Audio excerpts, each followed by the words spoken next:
What is up, guys? Zan from the Madden YouTube channel. In today's video, we're going to do a continuation of yesterday's video explaining why weak eye alignments give the nickel 335 wide a little bit of trouble. But before we get into the video, please do me a favor, hit that subscribe button. Also, make sure you guys take the time to hit that notification bell so you don't miss any of the uploads coming your way here on the Zan Madden YouTube channel. If you guys want to take your game to the next level in Madden 21, check out my strategy site, gridirongameplans.gg. Gridiron Game Plans is your one-stop source for all things competitive Madden. Every week in our Vault update, we take a look at the meta, or the most effective tactics available being used by pro players on the MCS circuit, breaking down not only how and why the pros do what they do, but most importantly, how you can counter those metas when you face them in online gameplay. On top of that, your subscription also includes any and every offensive and defensive game plan released on the website while your subscription is active. So head over to gridirongameplans.gg. $9.95 per month unlocks the entire website. And this week, I'll be releasing my spread offensive game plan doubles installation. I've already released over 2 hours of content out of the spread 2x2, 3+ hours of content out of the spread ace offense, and now I'll be touching on the doubles content, and then in the future, the trips and the odds and ends that remain in this very, very daunting playbook that I'm breaking down in formation groups to allow you to choose what scheme you want to run best, but also allow you to have many schemes to use against your opponents and absolutely destroy the defensive metas in any situation in any game. Okay, guys, without further ado, let's get into today's video. So yesterday we talked about on the channel why the weak eye gives the nickel 335 a lot of trouble. If you guys missed that video, I would recommend that you guys go back and watch it because it was very informational as to why the user gap shoot in this defense is such a problem. For those that kind of want the Cliff's notes of it, long story short, basically when you run this defensive meta, it's basically a double Mable where you're going to have 2 purples, 2 blues. They're going to be set at 25 and 5. Typically you have a spy on the field, and then you have a user that tries to gap shoot everything, right? So yesterday we explained why having a weak eye fullback on a dive call is the perfect counter to this gap shoot, because 9 out of 10 players are going to shift their defensive line towards the tight end when you run an under center offense. So what ends up happening is on this dive call, they can't actually get through the middle. And if they go to hide, kind of offset their user on one side or the other, if I were to go ahead and kind of set this up again here, you're going to notice that it doesn't matter where they stand. If the defensive line is shifted to the tight end side, they can hide wherever they want. It will not really impact how they can gap shoot. You see right here that if they kind of offset, the fullback picks it up. If they stand straight up over the center picks it up. And obviously if they want to basically hide over the fullback side, they're not really going to be able to get this job done. So when it comes to, gap shooting in this defense, it really ends up being problematic, even if they're rushing all 3. You'll see right here, if I call dive and I try to shoot in, that center picks it up. Right there, the computer ran through the left B gap. They could have gone through the A gap as well if they wanted to. But and then what we talked about was that, if they go ahead and slide their defensive line, if you're playing a really, really savvy player that plays a lot of Madden and they know all the gap shoots out of this, they're going to shift their line away or towards the fullback rather than towards the tight end. And what that's designed to do is to help allow them to shoot the dive a little bit more effectively. So now you see right here, when they do it this way, they can fly in and make that play. Well, what we talked about yesterday in that video is that if you catch somebody that is basically, shifting correctly, that really doesn't shut down the weak eye alignment at all.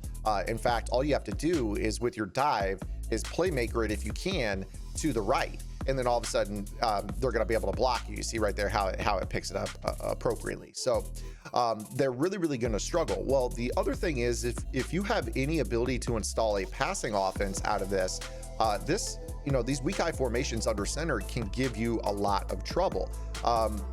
Yes, there is the potential for somebody to manually rush you. Let's go ahead and talk about that. So we all know, obviously, that if you send everyone out on a route, maybe something that looks, like this, this, for instance, that people all year long have just been manually flying through the A gap and diving at the quarterback. And it can be a little bit of a challenge to stop that. So, in terms of, protecting your quarterback under center, people have kind of shied away from under center all year long because of this manual rush.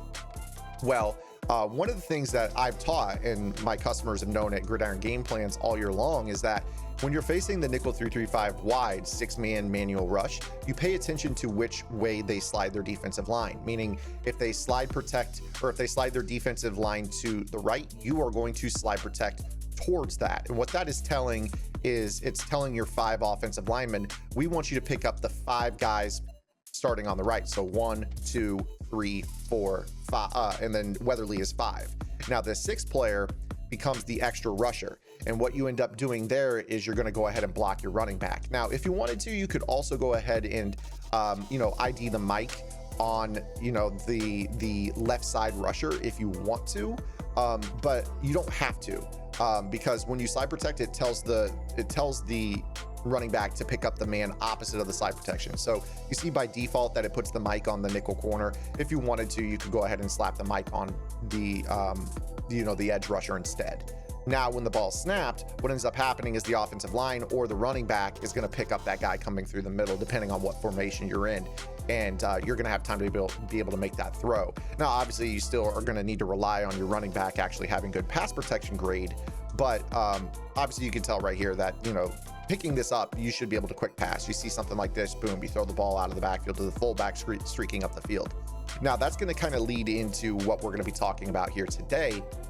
For the purpose of this video, I am in the weak eye close flex. This is one of the formations I talked about briefly, touched on existing in the game. This is actually in the the Las Vegas Raiders playbook in this game, which is a pretty popular playbook. A lot of players like to run the Raiders trips tight end with a second running back on the field. So what we're going to do here is I'm going to take you into kind of a mini scheme style of audible down that, if you think about late in a game, for instance, you're a player that wants to, audible down for the purpose of milking a game out, right? So your opponent isn't maybe used to defending, all of these audible down schemes. Maybe it's weak eye, and they have this habit of really making sure that they shift their line one way or the other. So what I would do is I would go into like a weak eye close, and I would set a bunch of audibles. And the reason that I would do that is you want to basically want to have kind of like a spacing concept, definitely want the dive, and then I would recommend having kind of some shot type plays. So this PA cross curl is a really, really nice play to have. And the reason that you want a play like PA cross curl is because you've got that post that turns into a curl in the middle of the field, that cross curl. So what we're gonna do here is set that as an audible. You could have the boot shot as well if you wanted as an audible. Bench flat is not necessarily the worst thing in the world either. You could add another run if you wanted to. I'm not as really a big a fan of those runs, but you're going to be able to audible into a bunch of other formations as well, like strong close. Strong close has a zone weak. That's actually a pretty good run against 3-3-5 wide. You're going to be able to audible into a litany of things, but the most effective run is definitely going to be the dive to the weak side out of a weak eye formation. So let's go ahead and put boot shot in the audibles here, and we'll come out in the trips tight end. So obviously you guys know that the main defensive meta right now is the nickel 3-3-5 wide. They're going to be playing with, we'll go ahead and spot the ball correctly here. So let me go ahead and move the ball so my trips are on the wide side. I want to make sure that we're practicing good things here. You don't want to run your bunch or your trips to the short side rather, unless you're running inside zone. But what most people are going to do, obviously, is they're going to set up their defense with their double Mable. They're going to gap shoot one direction or the other. There's a million different ways to gap shoot shotgun runs, but they're going to have their double Mable set up with the 5 and the 25, 5 for the purple, 25 for the blues, a spy, and then the user that is usually trying to gap shoot. They might hide here, they might hide over here, or they might stand 7 yards off the ball and fly right through the middle. Like I said, there's a million different gap shoots.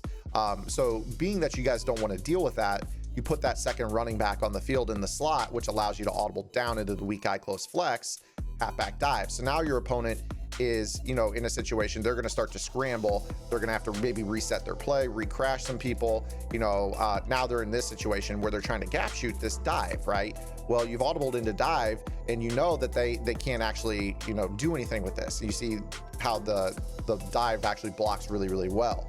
So obviously we know that. So we know that is very, very easy to do.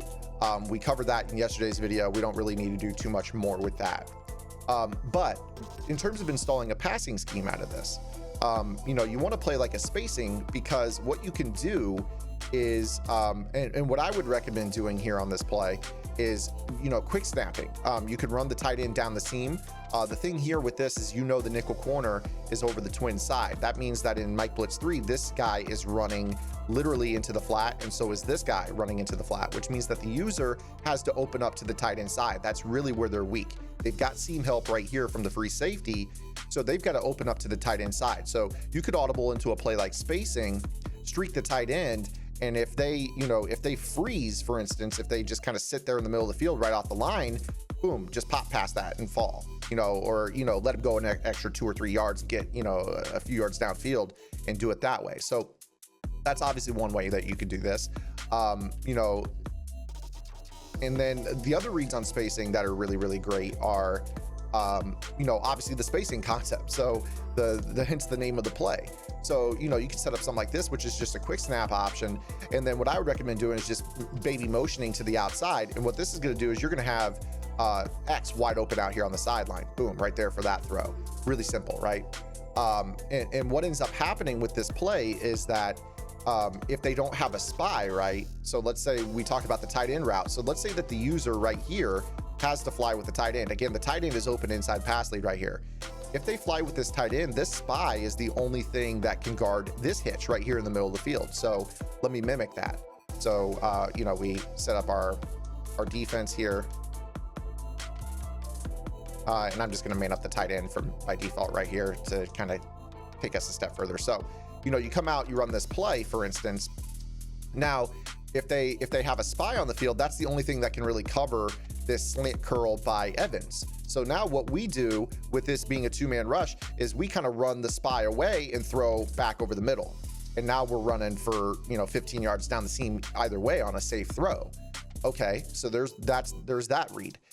Now, if they don't have a spy, oh my goodness, it's going to be even worse for you. So now let's go ahead and get into some of the other plays. So what if we talk about the, let's go ahead, audible into the play PA cross curl. PA cross curl is an interesting one. And what I would probably do here with this is I would audible into this and then flip. And that's going to get your tight end to the wide side of the field. And what we're going to kind of look for with this concept is for this tight end route to really be the route that we're looking for. Because what we can do is, again, we've got the threat of the dive. Again, most people are going to shift their defensive line over towards the dive, or over towards the tight end to try to shoot the gaps. But again, we've got the dive to the right side if we want. But then what we could do is kind of do this little motion of the B receiver. And, you know, you can kind of do whatever you want here. I would probably go with, like, if you have a hot route master quarterback, maybe have a ghost route. You know, the ghost route might get covered by a flat zone, so you could probably swing the running back out wide of the ghost route to kind of open up the inside throw to McCoy. But what we're going to do here is we're going to motion Evans across the formation. And what this is going to do is he's going to run off the outside third, allowing Gronk to get open over the top of the 25-yard setting. So, you know, I'm going to rip this throw, boom, right here over the top of that 25-yard zone, while that streak is running off the deep third. So from a zone drops perspective, the 25-yard setting, even with the nickel corner right here, cannot guard Gronk on that route over the top. Meanwhile, this motioned route, which could have been motioned for the purpose of run blocking in our opponent's minds because we're audibly down, is running off the two most important zones that could actually defend anything deep while this guy gets open. Now, meanwhile, on this play, we've got this post curl that I talked about. This is a route that has to be usered. So if you take a look at the player with the red circle, we're talking about Shaq Thompson. He's got to be right here on this over the middle of the field because, again, we're talking double Mable. If I actually back this up, this defense is all about deep zones and sidelines. I mean, it's a perimeter-oriented defense that you have to have a great user to run. So this user is basically responsible for everything green in the middle of the field. I mean, there are no other yellow zones on the play. The most that you're going to have is a spy underneath that you can manipulate very easily, as I showed. So what ends up happening here is that ghost route that I put, he's now open right here. We use the swing route to widen out this purple zone here. We can throw this route right here. So now the user's got to be here and he's got to be here. This is 15 yards if we throw this there, if he's not there. And if this guy is all the way back, we're just going to throw the ball right here and run, you know, straight up the middle of the field. So let's go ahead and show you that. So in terms of, you know, this defense, it's not a great defense. I think that people freak out when they think about double Mable. It's really not that good of a defense. You just have to kind of understand how to attack this style of defense. I mean, that's really the truth. Now, if I wanted to run this on the short side, let's finish this with the wide side setup, just kind of replicating exactly what they're doing. We'll get to a short side setup momentarily. But so you go with something that kind of looks like this. You streak B. Now let's go ahead and say that the user is savvy. Obviously Gronk is open. We've already covered that. Let's say that he does sit on that slant curl or that post curl. So we're running our setup. Obviously we know with this particular defense that Gronk is going to be wide open. Let's ignore that. We're going to go down to our check down on this play. So we're looking for our post. Okay, post is covered. Now we're just going to throw this ball right there, and then boom, we're up the field, and we picked up, you know, 2 or 3 yards less than that post curl. So the user can't be in both spots. Well, let's go ahead and do it again now. So I think it's funny that setting this up is like the majority of the video, just setting up double Mable. But what we're going to be doing here is go ahead and go back into the cross curl. You know, now we're in a spot where, let's say that they decide that they want to use the running back ghost route. So we've got this swing ghost combination, and then they decide to stay low. So maybe they decide to play kind of like a hook curl area to this side. Now what this allows us to do is when we snap this ball, 2-man rush. Okay, now we're looking, okay, so actually the hook curl played that route again. So again, you take that dump down and you're gonna get the same amount. But long story short, if they user McCoy, the post is open and the post curl's open in the middle of the field. Now let's go ahead and get into this from a wide side perspective. So what we're gonna do now is we're going to audible down into our play, cross curl. And we are going to still ghost route. Let's go ahead and ghost route McCoy, and then we could actually flat route the other guy. And what that's going to do is that's going to make him a better option. The swing route hangs out in the backfield. It's a little bit deeper of a throw. We're really using Fournette's route just to pull. So that should make sense in terms of how we're running this. Now, what we can do here when we run this on the short side of the field, I'm not as big a fan of how the manipulation of Evans and Gronk works on the short side. It's a tighter throw. I'm not saying that you can never get it, but it's definitely different. It doesn't pull the same way. So you see here as I go to throw this, like that's a squeeze read right there. Like somebody could click on and make that pick, right? So what I would do when we're running this to the short side of the field is, let me go just audible down into this real quick.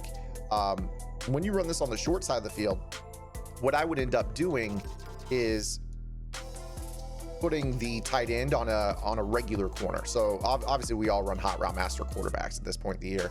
And the reason I would do that is you could then smart route that corner route up. And what that's going to do is that route is going to break a little bit more quickly, and less steep.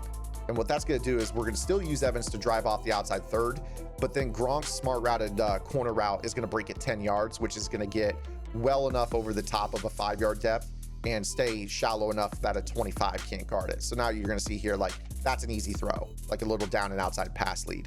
So a really, really simple throw on the short side of the field. The steeper corner route works to the wide side. The shorter smart routed hot route master corner is the one that you want to the short side. And then again, as you take a look through your progression, it's still the same high-low read here. This is going to be wide open in the flat. This is going to be wide open if not user. That's why I'm putting the mid-read zone right there. Again, if this user decides to go to the corner route or bait underneath to the ghost, obviously this route's wide open.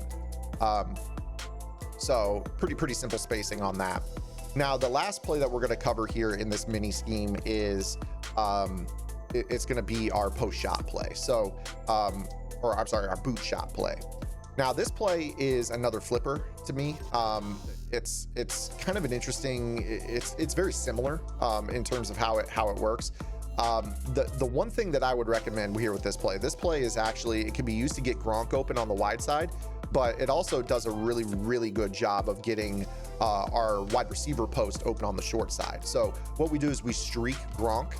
You can still ghost route, table route combo here with McCoy and Fournette.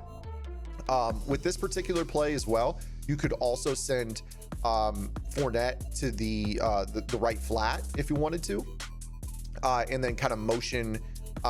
You've got a lot of options, honestly. You could stretch horizontally with Godwin to open up McCoy, or you could motion Godwin across on a hitch and use Fournette to stretch horizontally for Godwin. So, you see something like this. In this situation, you don't have anything horizontally outside of the curl to McCoy, so he's not open. I would probably just put him on a regular curl in the middle of the field on a route combo like this, or maybe an option route if you want something that, if they man him up, can still beat man coverage breaking to the outside. But over here, you could use Fournette to kind of stretch the horizontal zones and open up the inside throw to Godwin. So right here, Godwin is wide open, but then also take a look at the way that this play pulls. Use the tight end to pull over the top of the 25-yard zone to open up the throw to your post. So this is why I really like this scheme in terms of audibling down. I think this is the best under center formation in the Raiders playbook for this given meta. And I'm honestly shocked that Oakland Raiders trips tight end users don't audible down into this and run this passing scheme more. It's honestly filthy. The dive is the best run to go to. Weak eye dives are the best runs against 3-5 wide. And then you've got such great spacing concepts that you can employ out of this. It's basically it's compression. It's under center compression. Strong close is good every year. This weak eye twins is better. Weak eye close flex twins is way better. I mean, you see right here how this works. The user has to choose left or right curl. If he's over here, you throw that one. And then obviously you got this post that you could throw early, or you could wait for the pull. You see how Gronk drives both of those thirds again, opening up this route to Evans. So remember when Evans was pulling both of those zones for Gronk, now we're doing it the other way around. So we'll kind of round this out here. One last setup here. So here's our boot shot again. Again, we're going to go ahead and set up our double Mable. Even if they, know their shift and they shift correctly, there's really no chance to get this to work. There just really isn't. So let's say for whatever reason now let's go ahead and set up. So our base setup is obviously the streak and then Evans on his post. We could go ahead and go McCoy on a ghost and Fournette on a table route. And then what I would honestly recommend doing is putting Godwin on a crosser. And that's going to allow you to have action both ways. That way you've got Evans. Evans will be open. Y is open. X is open. Well, actually, X didn't get open there. The third picked him up, but B was open. Everything's open on this play in general. And then, like I said, you've got a lot of flexibility here. So one final setup. I know I said last setup last time, but go ahead and kind of finalize this scheme. Guys, if you like this video, please make sure you guys give it a thumbs up. If you have any questions about this, feel free to drop those below as well. If you like this type of content, this is what I do on the website, Gridiron Game Plans. I know I don't do a whole lot of mini schemes here on the website, but kind of want to show you guys like what you can do with this, just in general. So hopefully you guys like this. Here's an example where we stretch horizontally with Godwin. And then my recommendation here with this would be you probably put Fournette just on a straight up curl in the middle of the field. This is going to put them in a spot where, again, you can manipulate the spy. And I got flushed right here. But B's open. The right bumper is open. And go ahead and take a look at the replay here. So our ghost route is wide open underneath. Boom, right there. Obviously right here, this user has to be in the middle. If he's this low, you're going to throw the post right here. If this user's back underneath the post, you're going to move the spy and then dump the ball to this guy. And then obviously at all points, if they're not using this route, this is just going to be 40 yards very, very easily. So that is how you guys attack the double Mable from an under center passing scheme. I wanted to follow up yesterday's run video along with kind of an established passing scheme. This is out of a meta offense, the Oakland Raiders. And all you have to do is to, come out your trips tight end with a second running back. A lot of players tend to think that when you have a second running back on the field out of trips tight end, that means that you're not really a good passer. But hopefully this passing installation for an under center offense does you guys well. So If you have any questions, drop those below. Make sure you guys like the video. Check out gridirongameplans.gg. $9.95 per month unlocks the entire website. You can opt out at any time. Until next time, guys, this is Zan. Get in the lab and good luck.